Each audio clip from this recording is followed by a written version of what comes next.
Hi friends, நான் உங்கள் ஹேமா. இன்றைக்கி நம்ம சோயா ஸ்டஃப் பராத்தா எப்படி செய்கிறதுன்னு பார்த்துடலாமா?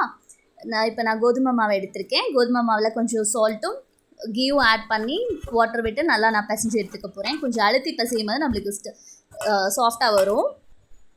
இப்போ அதுக்கு ஸ்டஃபிங்காக சோயா ஊற வச்சதை கிரைண்ட் பண்ணி எடுத்திருக்கேன். இதில் என்னென்ன இன்க்ரீடியன்ட்ஸ் அப்படிங்கிறத நான் டிஸ்கிரிப்ஷனில் மென்ஷன் பண்ணியிருக்கேன், பார்த்துக்கோங்க. இப்போ ஒரு பேனில் ஆயில் ஹீட் ஆனதும் நம்ம சீரகம் போட்டுக்கலாம். சீரகம் நல்லா பொரிஞ்சு வரட்டும். பொரிஞ்சதும் நம்ம கருவேப்பிலை ஆட் பண்ணிக்கலாம்.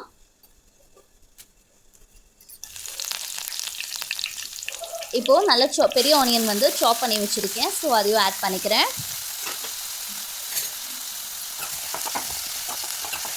ஆனியன் நல்லா கண்ணாடி பதம் வர அளவுக்கு நல்லா வணங்கட்டும். ஆனியன் நல்லா வணங்கி வந்துடுச்சு.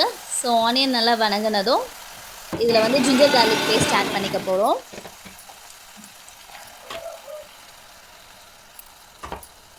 இப்போ ஜிஞ்சர் கார்லிக் பேஸ்ட்டை ஆட் பண்ணிவிட்டு நல்லா வணக்கி எடுத்துக்கிறேன். இப்போது நம்ம கிரைண்ட் பண்ணி வச்சுருக்கோம் இல்லையா, சோயா ஊற வச்சதை மிக்சியில் நான் சும்மா பல்ஸ் மோடில் வச்சு கிரைண்ட் பண்ணியிருக்கேன். ஸோ இப்போ அந்த சோயாவையும் நான் ஆட் பண்ணிக்கிறேன்.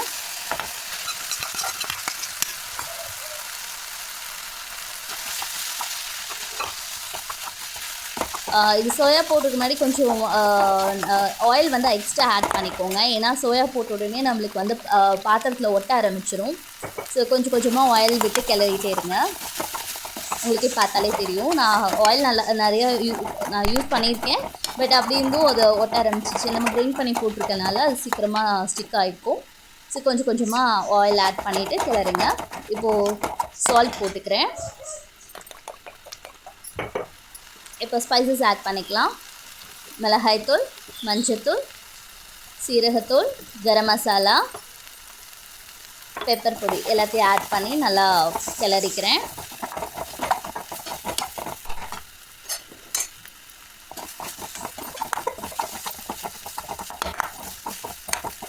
இதில் கரம் மசாலா கண்டிப்பாக போடுங்க. ஏன்னா அப்போ தான் அதோடய ஃப்ளேவர் நல்லாயிருக்கும். ஸ்டஃப் பண்ணி நம்ம பராத்தாவோட வச்சு சாப்பிடும்போது நல்லாயிருக்கும். இப்போ இதில் ஒரு எக் அடித்து ஊற்றிக்கலாம். எக் வேணாங்கிறவங்க ஸ்கிப் பண்ணிக்கலாம். பட் எக் போடும்போது டேஸ்ட் இன்னும் பெட்டராக இருக்கும். ஸோ 1 or 2 எக்ஸ் நீங்கள் ஆட் பண்ணிக்கோங்க.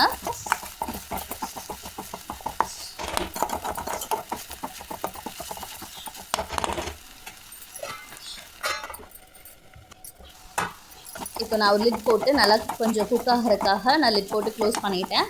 இப்போ சோயா நல்லா வெந்துருச்சு. இப்போ டேஸ்ட் பார்த்துட்டு சால்ட்டு நான் கொஞ்சம் லைட்டாக ஆட் பண்ணிக்கிறேன்.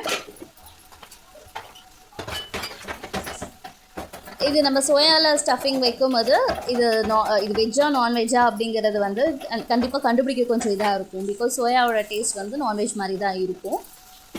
ஸோ இப்போ ஃபைனலி நான் கொத்தமல்லி போட்டு ஸ்டஃபிங் ரெடி ஆகிடுச்சு. ஸ்டஃபிங் நான் எடுத்து வச்சுக்கிறேன். இப்போ நம்ம பராத்தாக்கு மாவு பிசைஞ்சு வச்சுருக்கோம் இல்லையா, ஸோ அதை எடுத்து ரெடி பண்ணி வச்சுக்கலாம். ஸோ மாவு கொஞ்சம் நேரம் ஊறிட்டு ரெடியாக இருக்குது. இப்போ ஸ்டஃபிங்க்கான சோயாவும் நம்ம ரெடி பண்ணிட்டோம். ஸோ இப்போ நம்ம மாவை உருண்டை பிடிச்சி நம்ம பராத்தா தேய்ச்சி எடுத்துக்கலாம். இது ஸ்டஃபிங் நம்ம பூரணம் வைப்போம் இல்லையா, அந்த மாதிரியும் செய்யலாம். இல்லை ஃபுல்லாமே இந்த மாதிரி பரத்திட்டு ஃபோல்டு பண்ணியும் செய்யலாம். எனக்கு இது கொஞ்சம் ஈஸியாக இருந்தனால நான் ஃபோல்டு பண்ணி நான் செஞ்சுக்கிட்டேன்.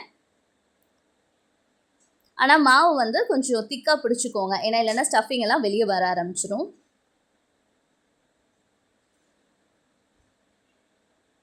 ஸோ இப்போது உள்ளே வச்சுட்டு ஸ்டஃபிங் இதை ஃபோல்டு பண்ணி நான் தேய்ச்சி எடுத்துக்க போகிறேன். இப்போது நம்ம பராத்தா ரெடி.